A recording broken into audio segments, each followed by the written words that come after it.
Here in our nation's capital, a rich heritage of gardening exists behind these monuments and public institutions. The current craze for gardening has roots that go way back to the founding of our country. In fact, the man that this capital is named after was not only a statesman, military leader, and father of this country, he was also a very enthusiastic gardener.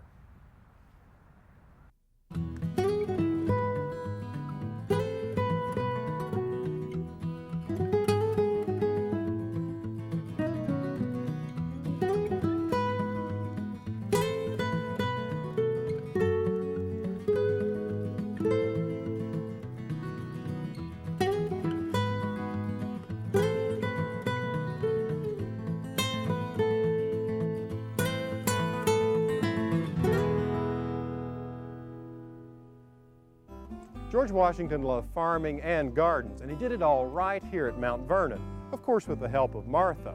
We're going to take a tour of this garden, as well as others in the city, for some great ideas we can apply at home and get a few tips from the experts. Now in this garden, which is the upper or pleasure garden at Mount Vernon, this is where all the flowers are grown. All of these flowers were grown in the 18th century. They were either brought here from Europe or they were native plants growing in the area, and they're all still popular today because they're so tough and easy to grow. Some of the annuals grown here are larkspur and poppies, as well as this interesting flower called love in a mist. As for perennials, there are peonies, bellflowers, and this bright orange one called Maltese cross. And we've hit the garden at peak rose blooming season with a wide variety popular in the 18th century, like this variegated one called Rosa Mundi. You can't believe the aroma in this garden, thanks to these beautiful roses. A garden like this was a luxury back then. Now Martha and George certainly appreciated the beauty of flowers, but it was useful plants, edible plants like herbs and vegetables that played an even larger role here, and they're still growing them here today. Let's take a look. Washington loved farming.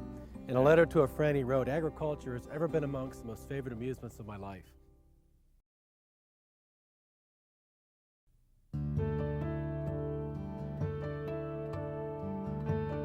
George Washington's farm in the 1700s was nearly 8,000 acres. Today we have just about 500 acres, and it takes about 19 horticultural staff to take care of the gardens and grounds today. When you come to Mount Vernon, it's immediately obvious that it's very well designed. Where did Washington get all of his ideas for the layout? Well, most of the layout of his gardens were to emulate the style of the English landscape. Really? And he purchased a book called New Principles of Gardening, written by Batty Langley in 1758. And it was a how-to landscape book to include laying out your garden. Washington loved farming. In a letter to a friend he wrote, "Agriculture has ever been amongst the most favorite amusements of my life." Wow. Now, not only did he like farming, though, he also liked plants of all types. And we're in the kitchen garden, which was laid out by George Washington in 1760. And it's the oldest garden here on the grounds. And it started as a kitchen garden and always remained as a kitchen garden. And of course, what was taken from here was used in the family kitchen for the evening meals. Classic arrangement of a kitchen garden was to have it next to the paddock, which is right over there, because that was your source of fertilizer. You let it go through a heat, or what we call decomposition, and then it's ready for use in your beds or coal frames or whatever. And that's something that anyone can use in their garden today. Absolutely.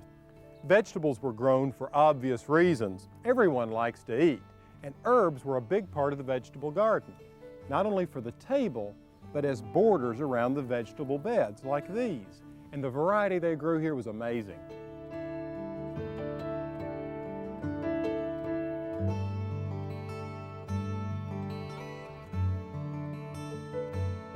Remember, the herbs that were used here at Mount Vernon were no different than herbs that had been used years before that. Right. Mrs. Washington liked to have her meals so that they were very tasty.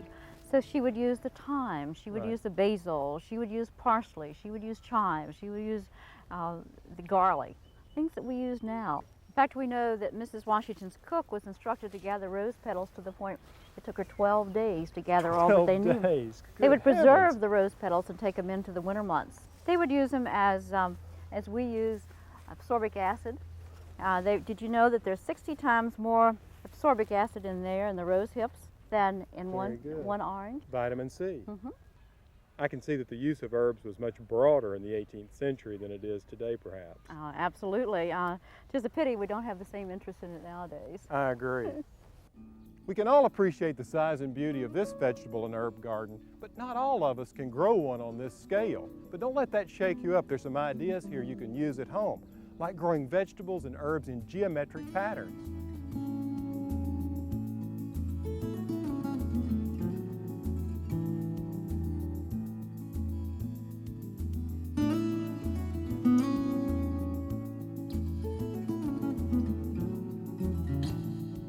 Herbs and vegetables are the perfect complement to one another, and you don't have to have as much space as George and Martha Washington had to plant them. I took an area that's basically just 20 by 20 and laid out this geometric design. But first, I put it all on paper. In this area, I've created 8 raised beds, 4 squares and 4 triangles. I've used 2 by 8 lumber, cut the boards at the appropriate angles, and attached them with wood screws. Now, the reason I used wood screws is because wood can sometimes warp and twist and pull nails apart. Now, if you're interested in using treated lumber but afraid that some of the chemicals might get into your vegetables, you can line the inside of the bed with plastic just by using a stapler. One advantage to raised bed gardening is that you can get the proper ratio for your soil mix. I've used existing garden soil, manure, compost, sand, and some bone meal. Now that I have the soil in place, I'm ready to do the things that will really help me cut down on time and labor. I use soaker hoses as an efficient way to water and keep the soil consistently moist. Then I cover the bed with filter fabric and straw to keep the moisture in and the weeds out.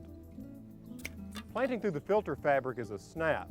All you do is cut an X with a sharp knife for plants, or cut a long slit when you're sowing seeds. Now, another way to save space is to grow vegetables vertically, and that's what I'm doing with these bamboo teepees.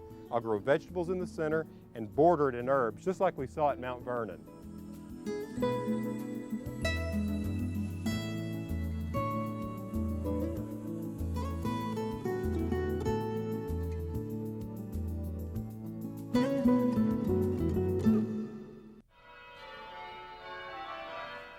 People come and they really expect to see just a building, and then when they get here and see how beautiful the grounds really are, they're pleasantly surprised. Yeah, well, they're fantastic. Most everyone knows we have a national cathedral here in Washington, but not many realize that it has a very large and beautiful garden associated with it, filled with lots of flowers, trees, sculpture, and even herbs, all within 57 acres of grounds. Let's take a look at this fascinating garden and pick up a few useful tips on herbs, tips you can use at home.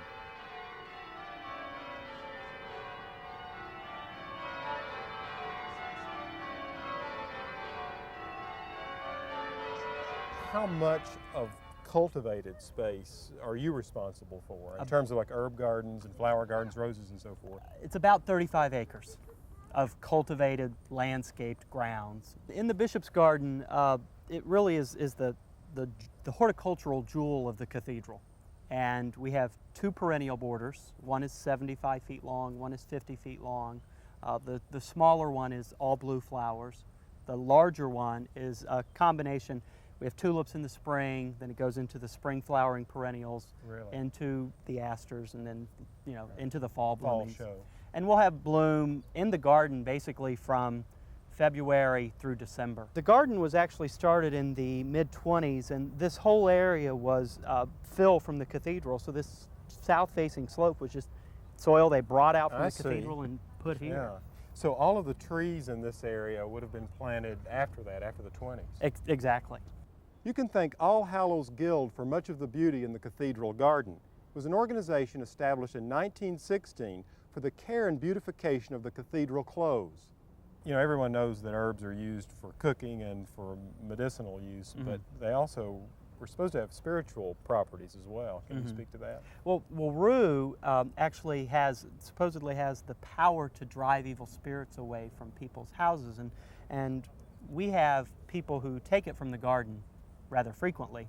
We'll end up replanting it about 4 times a year. They just lift it out of the garden. They just lift it out. Supposedly, if you take it from someone's garden, it even has more power to drive the evil spirits away. And if it's taken from the cathedral gardens, I suppose it has a whole lot of. So Joe, you've been gardening here at the cathedral for 6 years and working with these herbs on a daily basis. If someone was going to put in an herb garden, let's say this is a beginner gardener, what sorts of things would you recommend to them? To start an herb garden, you would need almost full sun, which is 6 to 8 hours a day. Right. You'd need good drainage, and you'd need to prepare the soil. What about fertilization? For the most part, herbs, they require some fertilization, but a lot of fertilization will cause them to put a lot of soft growth out that's not good, might detract from the flavor of the herb. The gardens surrounding this cathedral are a part of our rich gardening heritage. It goes way back into history.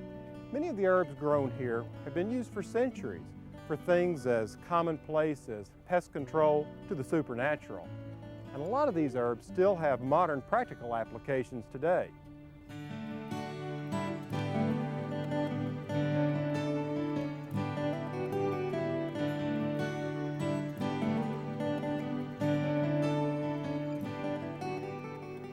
One of the best uses I've found for herbs is a safe and inexpensive way to deal with ordinary household pests, like moths.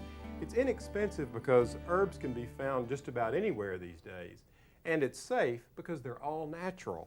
We all know the damage that moths can do, and for years the standard defense against them has been mothballs. But have you ever read one of their warning labels? They say things like, avoid prolonged breathing of the vapors. Well, if I'm going to breathe something, I want it to be natural. So how about a recipe that blends the leaves and flowers of herbs with essential oils to keep moths on the run? This recipe calls for 1 ounce of wormwood or artemisia, 4 ounces of lavender flowers, and 2 ounces of rosemary leaves, all blended together. You can dry these herbs yourself, or you can find them already dried at a health food store. Now, if you think they smell good dried, just wait till you add the essential oils. These are applied by the drop. I'm adding 30 drops of lavender, 5 drops of rosemary oil, and 5 drops of vetiver. By the way, vetiver is a strong-smelling extract from a grass grown in India. Once you get it blended together, you can make a sachet or put a bowl of it on a shelf in your closet. It's not really the moths that do the damage, it's their larvae, and you can't see them. But if you think you have them in your clothes, pop them in the dryer and the heat will kill the eggs and the larvae. This is a safe and pleasant alternative to chemical repellents.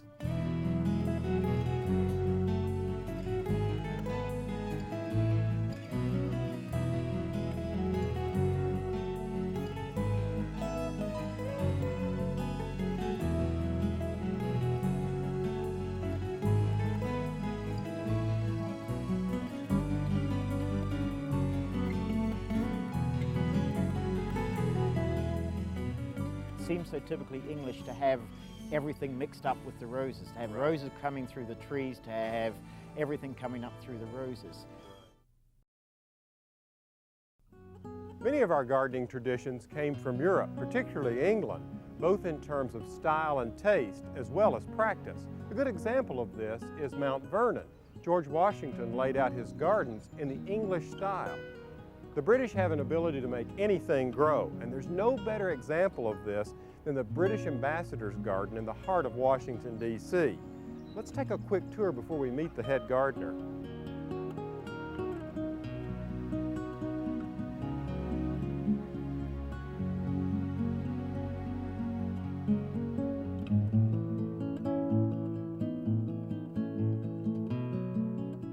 This garden's close to 8 acres. It's got a acre and a half of grass. It's got well over 2 acres of managed border. The worst problem with it is that we have 3 of us to maintain it. 3. I mean, at some stage we've had upwards of 5 or 6 people in here, but it's just management really takes away from the enjoyment of the garden. If you're running after staff, you can't do your own work. So Yeah. I'd rather have it this size, you know, keeps the weight off. So Carrie, what makes this an English garden besides this being the British Ambassador's Garden and you being an English gardener? Well, really, I guess the number of roses and the herbaceous border. You're not in this town going to find many roses. We've got some 1,200 in here. Plus the herbaceous border. I mean, it is English in its concept, whether it's English here simply because of what we can grow under the heat and the conditions that we have in comparison to what the English have. Right, I mean, it is a signature, isn't it? Oh yeah, very much of an English so. garden. Yeah. What about the roses? What's the range there in terms of varieties, different classes of roses? Predominantly hybrid teas, 90% I guess. Some antiques on the walls for the climbers, Right. ramblers, And then we just did a new David Austin bed last year, which has turned out to be absolutely phenomenal. And the David Austin really is sort of a combination of the best of two worlds, the hybrid tea with the old-fashioned, Yep. where you get the fragrance of the old-fashioned, but you get the repeat bloom of the hybrid tea. Yeah, that's Yep. marvelous. It seems so typically English to have everything mixed up with the roses, to have Right. roses coming through the trees, to have everything coming up through the roses. Right. Here we've used a lavender border around some beautiful. pink peace. We wanted herbaceous, we wanted herbs in here, we wanted the David Austins as it was a brand new rose bed. We thought with the David Austins being new roses that it would be a good combination to bring in, and they have Right. done just absolutely superbly for us. Have these become favorites in the house for doing flower arrangements and so forth? Oh, nobody cuts my roses. As we've seen here, roses are a classic when planted with herbs. And what would an English garden, even in America, be without both?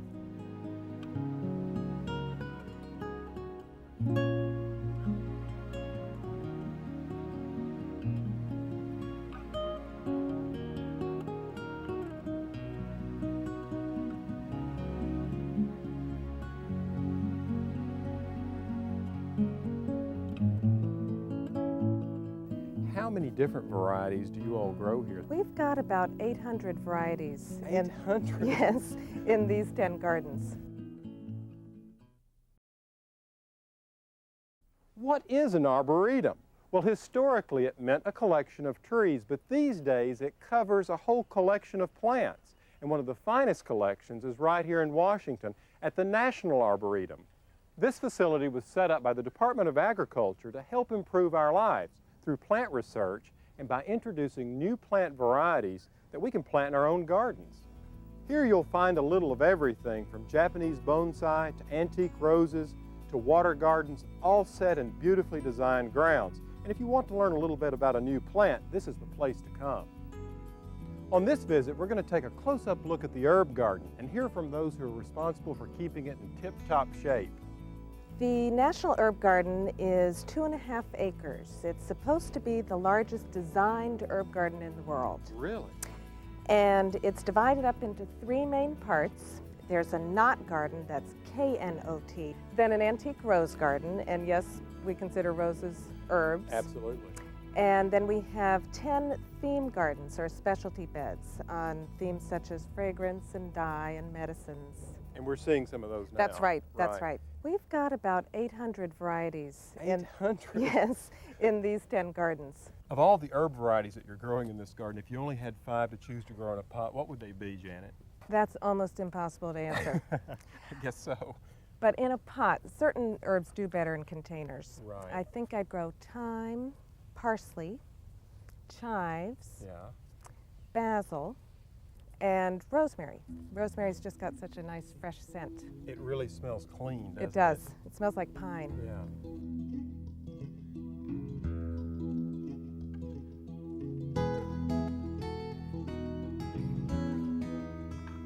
I really don't do much baking, but there are certain recipes that have become favorites of mine over the years, and they can always lure me back into the kitchen. One of these is for a simple cookie, and it includes one of my favorite herbs, rosemary. This is regarded as the herb of remembrance and friendship, so it's certainly appropriate to use it around the beginning of the new year when so many friends and family get together. It all begins with a basic sugar or butter cookie recipe of your choice. I just blend together a 1/2 cup of butter with a 1/2 cup of shortening, 1.5 cups of sugar, and 2 eggs.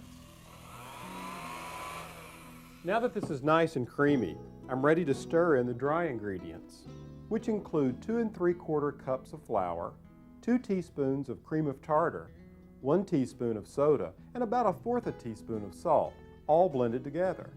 Be sure to sift your flour before you add it. Now I'm ready for the most important ingredient, at least when it comes to flavor. I'm using 2 scant teaspoons of fresh chopped rosemary. Now I'm forming the dough into small balls and placing them on an ungreased baking sheet. I like to press them with the bottom of a drinking glass that I've dipped in sugar. This gives them a nice crunchy glaze. Now I'm ready to slide them into a preheated 400-degree oven for only about 8 minutes. It's a good idea to loosen the cookies as soon as you take them from the oven.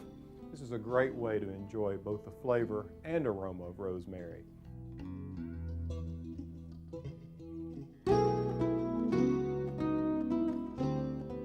So we've now seen what an important role herbs have always played in our country, and it's nice to find a resurgence and a continued study of how herbs can benefit our lives. From the garden, I'm Alan Smith.